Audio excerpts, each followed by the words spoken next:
কৃষক ভাইরা আসসালামু আলাইকুম। আমি এখন পেঁপের পুষ্টিগুণ ও তার উপকারিতা সম্পর্কে আলোচনা করব। পেঁপে একটি উন্নত মানের সবজি ও ফল। একে কাঁচা ও পাকা উভয় অবস্থায় খাওয়া যায়। প্রতি 100 গ্রাম পেঁপেতে প্রায় 43 কিলো ক্যালোরি শক্তি রয়েছে। শর্করা রয়েছে 11 গ্রাম, ফ্যাট 0.3 গ্রাম, প্রোটিন 0.5 গ্রাম,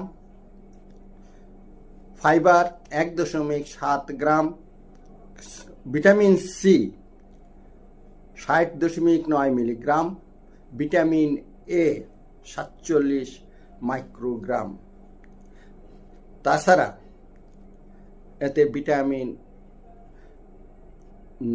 B9 এবং ভিটামিন কে ও অন্যান্য পুষ্টি উপাদান রয়েছে। পেঁপের গুণাগুণ অনেক।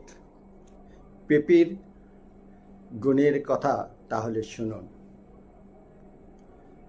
মিষ্টি স্বাদের পেঁপে ফলে ভিটামিন এ চোখের আলোয় ঝলক আনে, রোগ তাড়ায় দেহে। পটাশিয়ামও আছে বেশ, রক্তচাপ রাখে স্থির, কোষ্ঠকাঠিন্য দূরে রাখে, হজম করে ক্ষীর। ফাইবারের ভান্ডার এই পেঁপে ফলে ক্যান্সারেরও ঝুঁকি কমায় খেলে প্রতিদিন ভোরে। ত্বকের যত্নেও সেরা, আনে মসৃণতা। পেঁপের গুণাগুণ যেন অমৃতের কথা।